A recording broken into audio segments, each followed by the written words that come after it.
শরীফ ওসমান হাদিরা জুলাই যোদ্ধারাই ছিল এই ভারতীয় আধিপত্যবাদের হাত থেকে আমাদের এই স্বদেশ ভূমির অখণ্ডতা স্বাধীনতা সর্বত্র রক্ষা করা অতন্ত্র প্রহরী। এই জন্য তারা টার্গেট করেছে নির্বাচনের আগে এই জুলাই যোদ্ধাদেরকে হত্যা করতে না পারলে আগামী জাতীয় নির্বাচনে ইসলামপন্থী ভারতীয় আধিপত্যবাদ বিরোধী শক্তির এখানে বিজয় হবে। সেই বিজয়ের ঠেকাবার জন্য তারা আজকে এই সমস্ত জুলাই যোদ্ধা তরুণ সেনাপতিদেরকে তারা হত্যা করে। এরপরে এক একজন করে নাম শোনা যাচ্ছে, এরপরে টার্গেট অমুক, এরপরে টার্গেট। বাংলাদেশের এক শ্রেণীর সাংবাদিক, এক শ্রেণীর সুশীল নামের দিল্লির তাবেদাররা টক শোতে লেখনীতে এমন পরিস্থিতি তৈরি করেছে মনে হচ্ছে আওয়ামী লীগ না আসলে ইলেকশনটা হবে না। কি করে ইনক্লুসিভ ইলেকশনের নামে, রিফাইন ইলেকশনের নামে আওয়ামী লীগকে ইলেকশনে আনা যাবে, ফ্যাসিবাদের দোসর জাতীয় পার্টিকে জোড়া তালি দিয়ে ইলেকশনে আনা যাবে, তার পক্ষে এক শ্রেণীর বুদ্ধিজীবীরা বয়ান তৈরি করতে চেষ্টা করেছে। ঠিক সেই সময় হাতির উপরে গুলি করা হয়েছে। তারা দেশ আর ভূখণ্ড দখল করবে না, ভূখণ্ড আপনার হাতে থাকবে, কিন্তু আপনার অর্থনীতি, শাসন, রাজনীতি সবকিছু আধিপত্য শক্তি ওখানে বসে নিয়ন্ত্রণ করবে। এদেশের পলিটিক্সে কারা ক্ষমতায় যাবে, কারা ক্ষমতায় নামবে, অর্থনীতিতে কি হবে, রাজনীতি কি হবে, ফরেন পলিসি কি হবে, তা ওরা ঠিক করে দেবে। তার 54 বছর পর আবারও আমাদেরকে শহীদ বুদ্ধিজীবী দিবস পালন করতে হচ্ছে, যে দিবসে বাংলাদেশের মেধাবী শিক্ষক,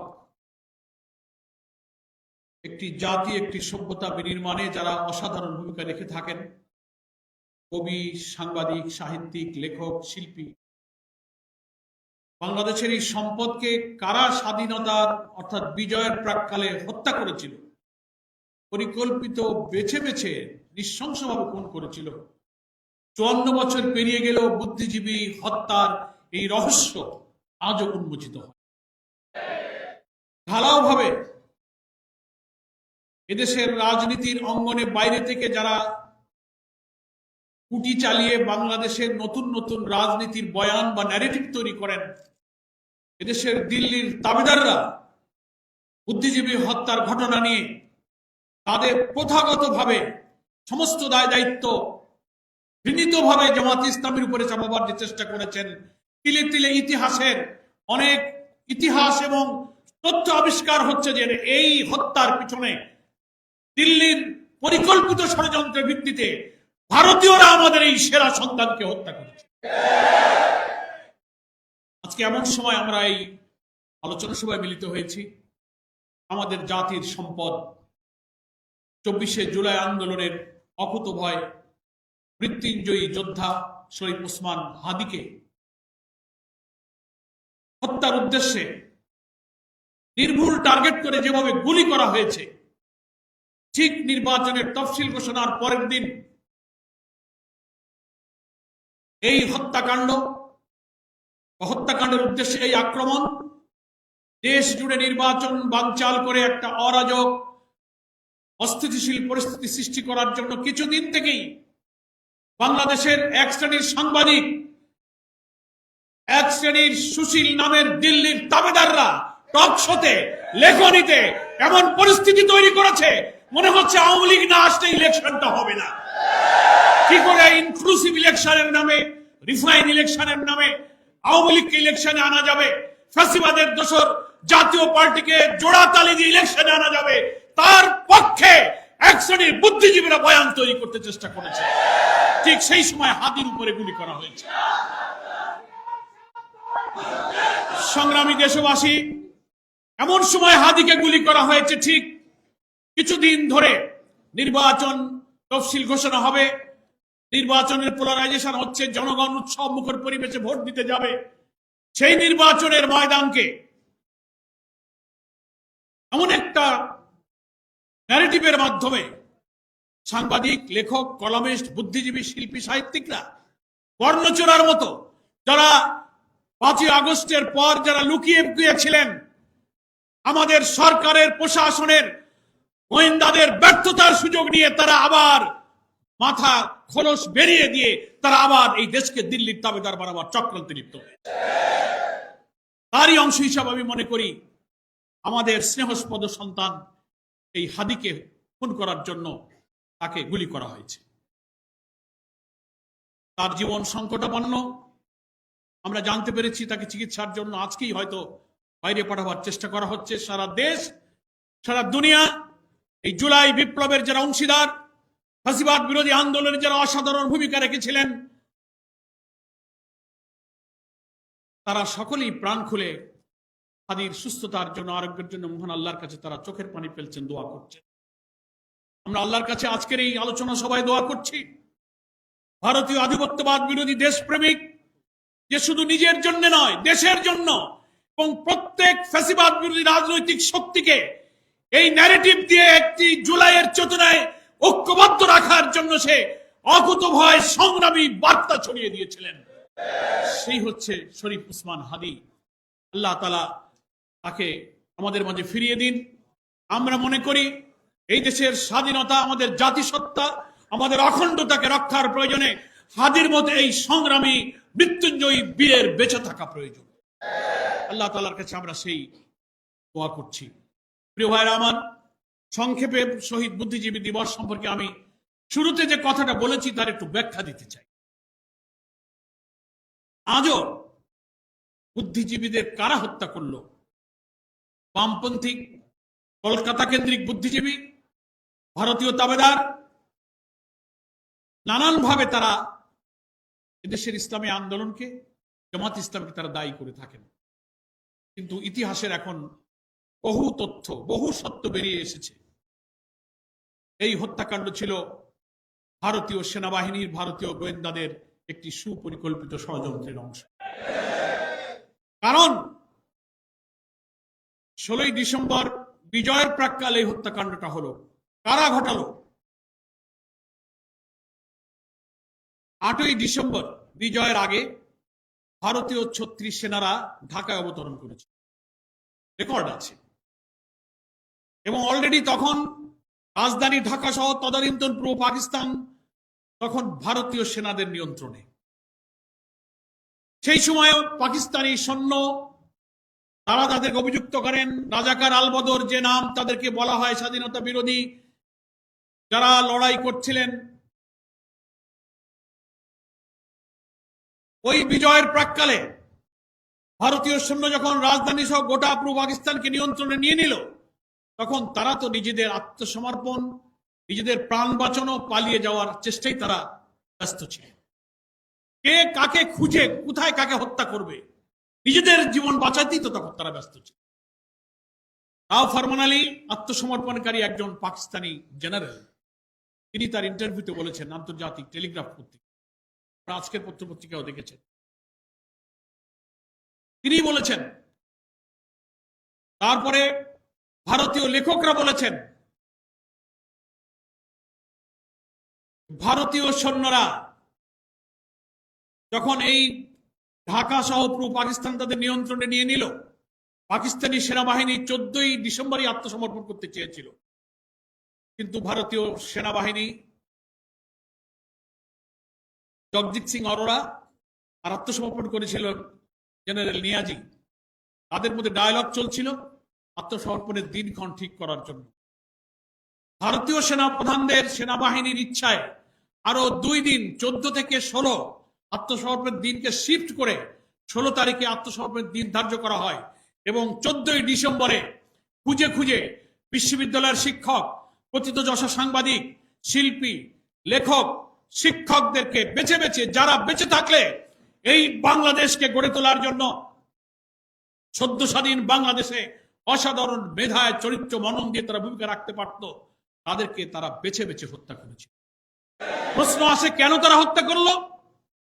একটি জাতির বিজয়ের পর ধ্বংসপ্রাপ্ত যুদ্ধোত্তর বাংলাদেশকে গড়ার জন্য যে মেধার প্রয়োজন, যে চিন্তার প্রয়োজন, যে ক্রিয়েটিভিটির প্রয়োজন, যে ইনোভেশনের প্রয়োজন, এই জাতির শ্রেষ্ঠ সন্তান বুদ্ধিজীবীদের কাছেই তা ছিল। ভারত মনে করেছিল স্বাধীনতা যুদ্ধে যেমন ভারত এই দেশকে ভালোবেসে দেশের কল্যাণে, জনগণের কল্যাণে আমাদের দেশকে তারা স্বাধীনতা দিতে সাহায্য করেনি, তারা সাহায্য করেছিল পাকিস্তানি সৈন্যের কাছে 1965 সালে তারা যে নির্মমভাবে পরাজয় বরণ করেছিল, তদানীন্তন পূর্ব পাকিস্তানি শাসকদের অত্যাচার, শোষণ, বঞ্চনার সুযোগে এই দেশে যে ক্ষোভ, যে আউটবাস্ট, যে গণবিস্ফোরণ তৈরি হয়েছিল, সেই সুযোগকে কাজে লাগিয়ে তদানীন্তন ভারতীয় বাহিনী 65 সালে পাকিস্তানের পরাজয়ের প্রতিশোধ নেওয়ার জন্য তারা এই স্বাধীনতার যুদ্ধে এগিয়ে এসেছিল। এবং তারা মনে করেছিল দেশ যদি স্বাধীন হয়েও যায় তাহলে এই বাংলাদেশ যেন চিরদিন আমাদের অনুগত এবং আধিপত্যে তারা থাকে। নামে একটা দেশ হবে বাংলাদেশ, চারিদিকের সীমানা হবে 47-এর সেই সীমানা, আমাদের লাল সবুজ পতাকা, আমাদের জাতীয় সঙ্গীত। দেখতে মনে হবে দেশটা স্বাধীন, কিন্তু তার অর্থনীতি, তার রাজনীতি, তার কূটনীতি, তার বৈদেশিক নীতি, তার ফরেন পলিসি সবকিছুই দিল্লি থেকে কন্ট্রোল করা হবে। আগের যুগে সাম্রাজ্যবাদী আধিপত্যবাদীদের একটা চরিত্র ছিল, সৈন্য সামন্ত লর্ড বহর নিয়ে যুদ্ধ করে করে তারা ভূখণ্ড দখল করত। আধুনিক যুগে এই আধিপত্যবাদ এবং সাম্রাজ্যবাদীর সংজ্ঞা এবং ব্যাখ্যা কিন্তু পরিবর্তন হয়ে গেছে। তারা দেশ আর ভূখণ্ড দখল করবে না, ভূখণ্ড আপনার হাতে থাকবে, কিন্তু আপনার অর্থনীতি, শাসন, রাজনীতি সবকিছু আধিপত্য শক্তি ওখানে বসে নিয়ন্ত্রণ করবে। এদেশের পলিটিক্সে কারা ক্ষমতায় যাবে, কারা ক্ষমতায় নামবে, অর্থনীতিতে কি হবে, রাজনীতি কি হবে, ফরেন পলিসি কি হবে, তা ওরা ঠিক করে দেবে। এটা হচ্ছে সাম্রাজ্যবাদের আধুনিক রূপ। সেইভাবেই তারা চেয়েছিল দেশটা নামে স্বাধীন হোক, কিন্তু সভ্যতায়, চিন্তায়, মেধায়, মননে তারা স্বাধীন থাকবে না। তারা আমার ভারতীয় দিল্লির আধিপত্যবাদের সেবাদাস হয়ে চিরদিন তারা বেঁচে থাকবে। সেই জন্য এই দেশের শ্রেষ্ঠ সন্তানদেরকে তারা হত্যা করে। তার কথাটা কি আমি বুঝাতে পেরেছি আপনাদের? আমি আরো দৃঢ়তার সাথে চ্যালেঞ্জ করে বলতে চাই, এই সত্যের প্রমাণ পাওয়া যেত। 16ই ডিসেম্বর তো বিজয় হলো, জানুয়ারি মাসের 30 তারিখে, 72 সালের জানুয়ারি মাসের 30 তারিখে একজন বুদ্ধিজীবী শহীদুল্লাহ কায়সার, তার ভাই হচ্ছে জহির রায়হান, সে একজন শিল্পী ছিল, অভিনেতা ছিল, চিত্র নির্মাতা ছিল। তার বড় ভাই শহীদুল্লাহ কায়সারও কিন্তু নিখোঁজ হয়ে গিয়েছিল এবং শহীদ বুদ্ধিজীবীদের তালিকায় তিনিও ছিলেন। তিনি ফোন পেলেন, খবর পেলেন 30শে জানুয়ারি 72 সালে। তিনি ছুটে গেলেন। তার পরিবারের লোকেরাই বলছেন সে টেলিফোন পেয়ে ছুটে গেল মিরপুরে, শহীদুল্লাহ কায়সার কোথায় পাওয়া যায়, বুদ্ধিজীবীদের কোনো খবর পাওয়া যায় কিনা। এর আগে শহীদুল্লাহ কায়সার, জহির রায়হান 14ই ডিসেম্বরের বুদ্ধিজীবী কিভাবে হত্যা হলো তার তদন্ত, তার তথ্য উপাত্ত ছবি নিয়ে একটা ডকুমেন্টারি নির্মাণ করার জন্য তারা কাজে নেমেছিলেন। তাদের কাছে তথ্য উপাত্ত তদন্তের অনেক প্রতিবেদন তাদের হাতে ছিল। তিনি ছুটে গেলেন, তারপরে জহির রায়হানও কিন্তু নিখোঁজ হয়ে গেলেন। আর জহির রায়হানকে পাওয়া, তার বন্ধু ছিল তদানীন্তন রাষ্ট্রপতি আবু সাইদ চৌধুরীর বঙ্গভবনে রাষ্ট্রপতির স্টাফ অফিসার ছিল মোহাম্মদ সেলিম। তিনিও এই তদন্ত কাজে, ডকুমেন্টারি এবং চিত্র নির্মাতার কাজে জহির রায়হানের সহযোগী ছিল। একই সময় দুই বন্ধু কিন্তু তারা চলে গিয়েছেন। আজকের পত্রিকায় সেই ইতিহাসের লেখনীয় আসছে। লেখকরা এটা বলে না জহির রায়হান নিখোঁজ হয়েছে, তা বলে না, কিন্তু সেলিমও যে সেদিন নিখোঁজ হয়েছে সে কথা কিন্তু এখন আর কেউ বলে। কারণ ওই সেলিমের কাছেও বুদ্ধিজীবী হত্যার তদন্তের অনেক তথ্য উপাত্ত ছবি তার কাছেও ছিল, জহির রায়হানের কাছেও ছিল। এদেরকে যদি জীবিত পাওয়া যেত তাহলে ভারতীয় সেনারা যে সেদিন বুদ্ধিজীবী বেছে বেছে কিভাবে হত্যা করেছিল তার প্রামাণ্য অনেক ছবি, চিত্র প্রমাণ এই জাতি কিন্তু জানতে পারে। সেজন্য এটাই আশঙ্কা করা হয়েছে যে জহির রায়হানকেও 14 ডিসেম্বর তো আগে চলে গেল, জানুয়ারির 30 তারিখে 1.5 মাস পর জহির রায়হান আবার নিখোঁজ হয়ে গেল। কেন সেলিম কেন নিখোঁজ হলো? অর্থাৎ এই কারণে নিখোঁজ হলো যে ওরা বেঁচে থাকলে বুদ্ধিজীবী হত্যায় ভারতীয় আধিপত্য দিল্লির তাবেদারদের ষড়যন্ত্রের দলিল বাঙালি জানতে পারত, এদের জানতে পারত। সেই জন্য তাদেরকেও শেষ করে।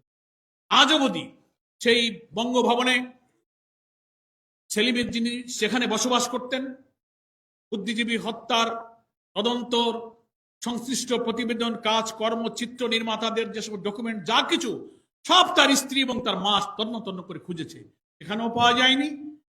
জহির রায়হান শহীদুল্লাহ কায়সারের বাড়ি, শহীদুল্লাহ কায়সারের স্ত্রী ছিল পান্না কায়সার, যার মেয়ে শমী কায়সার সবাইকে চেনেন, তারাও কিন্তু তাদের বাসা বাড়িতে এই চিত্রের নির্মাণের তথ্য উপাত্তর কোনো ডকুমেন্টস তারা হাজির 54 বছর পরে যদি এই বুদ্ধিজীবী হত্যার তদন্তের কাজে গিয়ে তারা নিখোঁজ হয়ে যান, তারপরে কোন একটি প্রমাণও বের করা গেল না যে এই হত্যার সাথে রিয়েল জড়িত কারা ছিল, সেজন্য আওয়ামী লীগই পরিকল্পিতভাবে ভারতের ডিকটেশনে এই তদন্ত প্রক্রিয়াকে আর আগাতে দেয়। এই সত্য প্রকাশিত হলে এই স্বাধীনতা যুদ্ধের পিছনে ভারত যে এই দেশকে ভালোবেসে স্বাধীনতা যুদ্ধে তারা সাহায্য করেনি, এই দেশকে তাবেদার বানানোর জন্যই যে তারা এটা করেছে এবং বুদ্ধিজীবীদের তারা হত্যা করেছে, এই সত্যটা জাতি জেনে ফেলতো। তাই পরিকল্পিতভাবে শেখ মুজিবের জীবদ্দশা এবং পরবর্তী আওয়ামী লীগের কোন সরকারই এই বুদ্ধিজীবী হত্যার রিপোর্ট আজও প্রকাশ করে। ফলে আমরা মনে করি আজকে বাংলাদেশে কিন্তু সেই দিল্লির তাবেদারদের রাজনীতির একাক ঘটনা আসলেই নতুন ন্যারেটিভ, নতুন বয়ান, নতুন রাজনীতির গতিপথ নির্ধারণ করে জাতিকে সেদিকে বিভ্রান্ত করে মিসগাইড করে চালাবার সেই যে অপচেষ্টা, তা কিন্তু আজও বন্ধ হয়ে যায়নি। শরীফ ওসমান হাদিরা জুলাই যোদ্ধারাই ছিল এই ভারতীয় আধিপত্যবাদের হাত থেকে আমাদের এই স্বদেশ ভূমির অখণ্ডতা, স্বাধীনতা সর্বত্র রক্ষা করা অতন্দ্র প্রহরী। এই জন্য তারা টার্গেট করেছে নির্বাচনের আগে এই জুলাই যোদ্ধাদেরকে হত্যা করতে না পারলে আগামী জাতীয় নির্বাচনে ইসলামপন্থী ভারতীয় আধিপত্যবাদ বিরোধী শক্তির এখানে বিজয় হবে। সেই বিজয়ের ঠেকাবার জন্য তারা আজকে এই সমস্ত জুলাই যোদ্ধা তরুণ সেনাপতিদেরকে তারা হত্যা করে। এরপরে এক একজন করে নাম শোনা যাচ্ছে, এরপরে টার্গেট অমুক, এরপরে টার্গেট। আমরা গতকালকে প্রধান উপদেষ্টার সাথে সাক্ষাৎ করে বলে এসেছি, একটি দেশের ইন্টেলিজেন্স ফেলিওরের একটা মাত্রা থাকতে পারে। পিলখানা হত্যাকাণ্ডে প্রকৃত অপরাধীদের আপনি খুঁজে পেলেন না, শাপলা চত্বরের প্রকৃত হত্যাকারীদেরকে আপনি খুঁজে পেলেন না।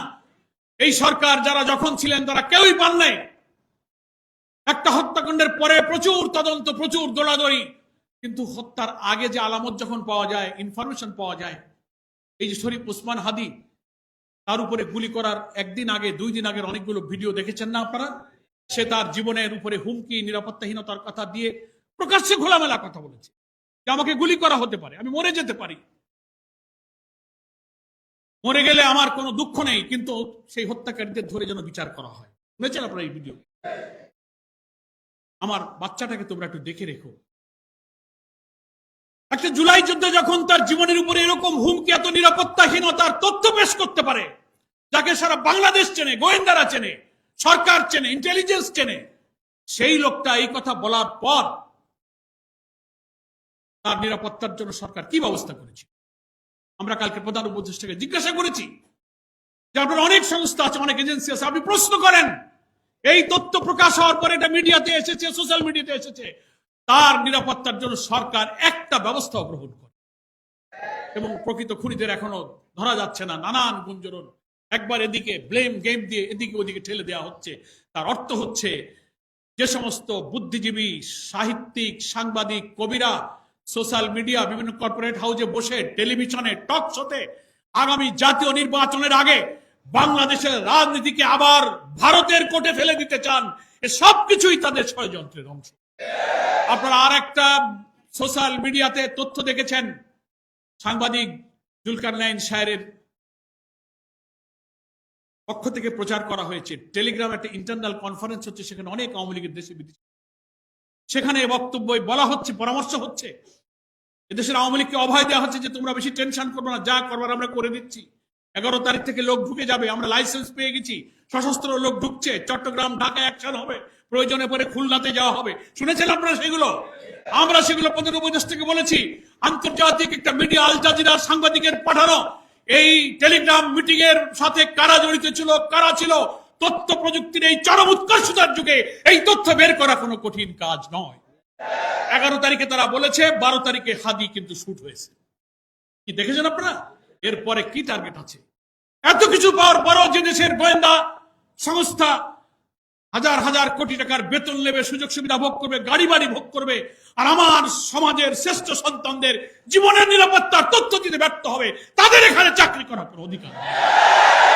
আমরা প্রধান উপদেষ্টাকে বলেছি এগুলো খুঁজে বের করুন, গ্রেফতার করুন, এবং খুনিদেরকে ডেকে আপনারা রিমান্ডে এনে এর প্রকৃত তথ্য বের করে শাস্তির ব্যবস্থা করুন, বিচারের আওতায় আনুন। তা না হলে আমাদের কারোর জীবনের নিরাপত্তা থাকবে। আগামী নির্বাচনে 300 আসনে যারা প্রার্থী হবে তাদের জীবনও তো ঝুঁকির মধ্যে পড়েছে, নাকি বলেন?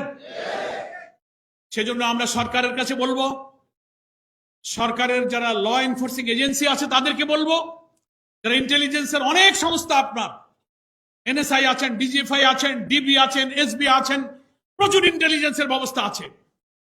আমরা শুনি কি এক মহা কাজ কারবার, আপনাদের কত যন্ত্রপাতি রাশিয়া, ইউরোপ, আমেরিকা থেকে আনেন আধুনিক। লাভ কি? এগুলি অনেক কি করলেন এ পর্যন্ত? আপনি দেখান স্বাধীনতার 54 বছরে আপনারা কোন সরকারি তার এই গোয়েন্দা কার্যক্রম, অত্যাধুনিক ইনস্ট্রুমেন্ট, হাতিয়ার, ইকুইপমেন্ট, লজিস্টিক সাপোর্ট ব্যবহার করে জাতির নিরাপত্তা একটা দায়িত্ব আপনারা পালন করতে পেরেছেন?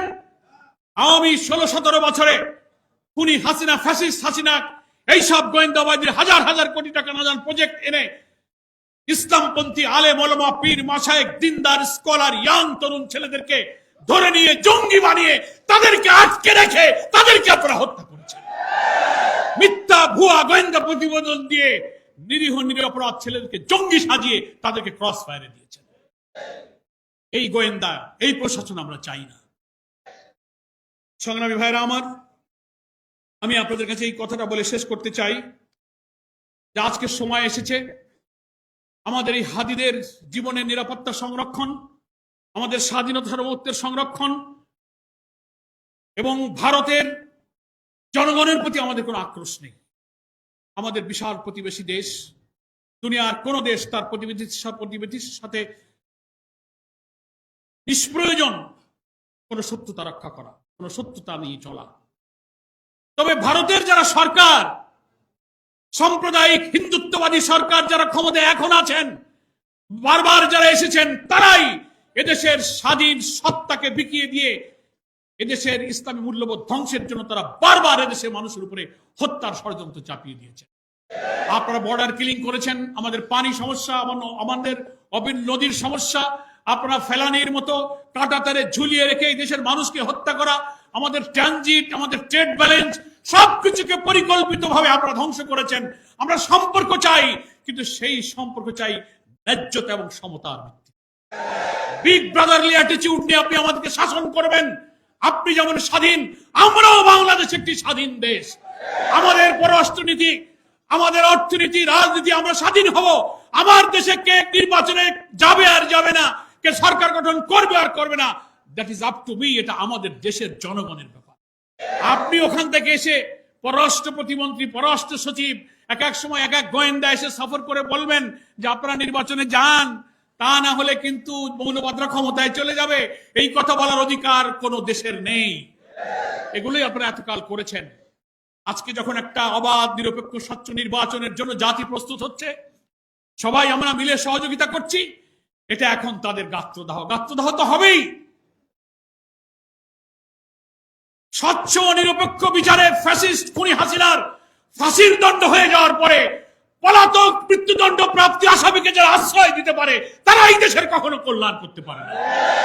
আন্তর্জাতিকভাবে ইন্টারপোলের রেড অ্যালার্ট জারি করা হয়েছে, সব আসামিরা আপনার দিল্লি, কলকাতায় ঘুরে বেড়াচ্ছে। কিসের কল্যাণ চান?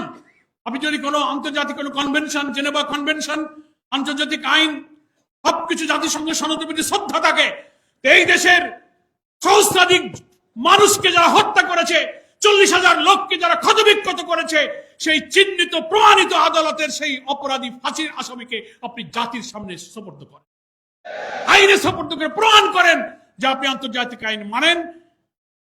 ন্যায্যতার ভিত্তিতে আমরা আমাদের সব প্রতিবেশীর সাথে সম্পর্ক রাখি। কিন্তু আপনি যা করছেন, সারা দুনিয়ার কোন আন্তর্জাতিক সংস্থা এবং কোন দেশ, কোন বিবেকবান জাতি এই সম্পর্ককে কখনো ন্যায্য এবং সমতার সম্পর্ক মনে করে না। এ সম্পর্ক হচ্ছে আপনি একটি জাতিকে, একটি স্বাধীন দেশকে পদানত করে গোলামীর জাতি দিয়ে আপনি বসবাস করিয়ে আপনি আমাদেরকে শাসন করবেন, আমরা আপনার সেবাদাস হব ইনশাআল্লাহ। সকল পরাশক্তির রক্তচক্ষুকে এড়িয়ে যখন ফ্যাসিস্টকে আমরা পালিয়ে যেতে বাধ্য করেছি, দুনিয়ার কোন শক্তি তাকে রাখতে পারেনি। আগামী দিনের নতুন বাংলাদেশ গড়ার এই স্বপ্ন কেউ ইনশাল্লাহ ব্যর্থ করতে পারবে না। বাংলাদেশের 18 কোটি মানুষ একটি অবাধ, সুষ্ঠু, নিরপেক্ষ নির্বাচনের মধ্য দিয়ে বাংলাদেশ জামাত ইসলামী সংগ্রামী আমির ডাক্তার শফিকুর রহমান জাতিসত্তা রক্ষায় নতুন দেশ নির্মাণে যে জাতীয় ঐক্যের ডাক দিয়েছেন, সেই ডাকে জাতি আজ ঐক্যবদ্ধ হয়েছে। গ্রামে গ্রামে নতুন বাংলাদেশ গড়ার জন্য জোয়ার তৈরি হয়েছে। সেই জোয়ারে সামিল হওয়ার জন্য আমি বাংলাদেশের মানুষের প্রতি আহ্বান জানাই। আমাদের প্রিয় সন্তান তুল্য শরীফ ওসমান হাদির খুনিদেরকে অবিলম্বে খুঁজে বের করে আইনের আওতায় আনতে হবে, তার সুচিকিৎসা করতে হবে। আর যেন একটি প্রাণ না যায়, আর যেন কোন জুলাই যোদ্ধা দেশপ্রেমিক আধিপত্যবাদ বিরোধী সৈনিকের উপরে আক্রমণ না হয়, এ ব্যাপারে আমাদের সরকারকে কঠোর নজরদারি করতে হবে। তা না হলে এই জাতি, যে শেখ হাসিনাকে মনে করেছিল মানুষ একে কেউ সরাতে পারবে না, লৌহ মানবী, কোন লৌহ মানবীতে কাজ হয় নাই, দুপুরের খাবার রেখেই পালাইতে হয়েছে। তো আপনার সেই তুলনায় কিচ্ছু না। এই জাতির যদি অস্তিত্ব না থাকে, এই জাতি কারো অস্তিত্ব বরদাস্ত করবে। সকলকে ধন্যবাদ জানিয়ে শহীদ বুদ্ধিজীবী যারা দেশের জন্য জীবন দিয়েছিলেন তাদের প্রকৃত হত্যাকারীদের খুঁজে বের করা, শরীফ ওসমান হাদির উপরে হামলাকারীদের খুঁজে বের করে আসুন নতুন বাংলাদেশ বিনির্মাণে আমরা অন্তত কমন ইস্যুতে জাতীয় ঐক্য তৈরি করে জুলাইয়ের চেতনাটা আমরা ধরে রাখি।